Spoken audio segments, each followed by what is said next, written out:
So welcome back, everybody. Today we are gonna be talking about realism, which is a very interesting topic. So let's start, shall we? So, what is realism? Well, realism emerged in the second half of the 19th century, a period marked by significant social and political upheaval. So, the context of realism. Workers were demanding the abdication of Louis-Philippe d'Orléans, believing the monarchy only served the interests of the upper class, while neglecting the working poor. This period also saw the rise of unions advocating for workers' rights. The social political landscape provided fertile ground for realism to thrive. Additionally, scientific discoveries during this time allowed for a new understanding of the world, akin to photography, capturing reality without embellishment. So, writers sought to reflect this authenticity, aiming to depict life in all its complexity and nuance.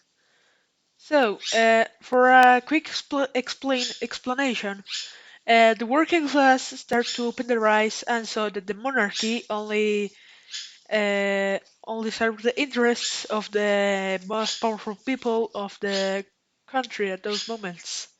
So, shall we continue? The settings of realism.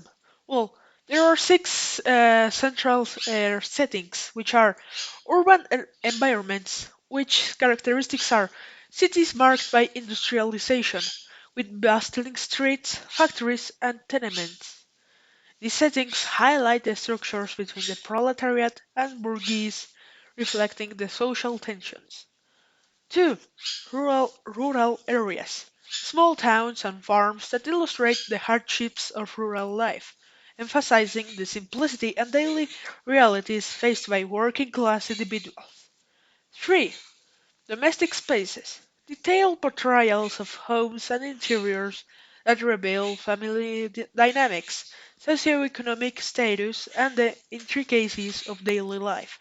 Fourth, workplaces, offices, factories, and shops that depict the reality of labor, class struggles, and economic conditions impacting characters' lives. Fifth, public spaces, parks, marketplaces, and streets where characters interact, showcasing community dynamics, social norms, and cultural practices.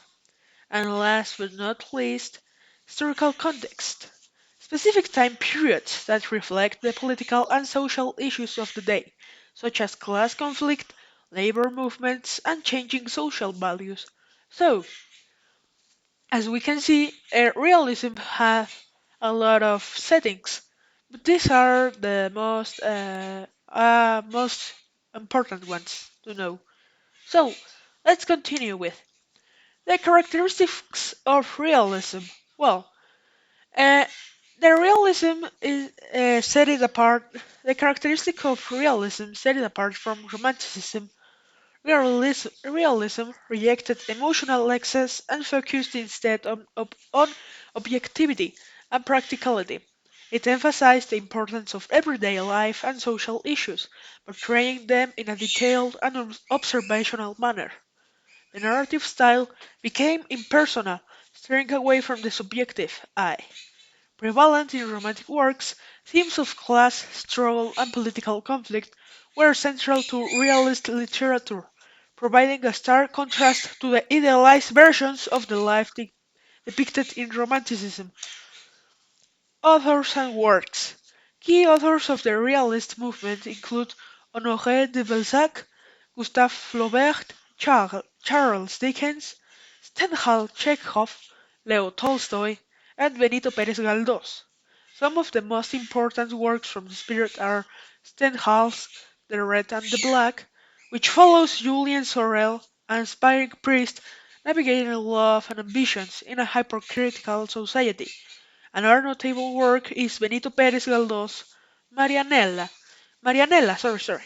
which tells the poignant story of a blind boy and a girl who loves him, exploring themes of beauty and social values.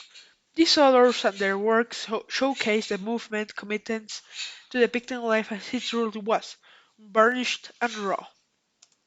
So, thank you for paying your attention, and this is all.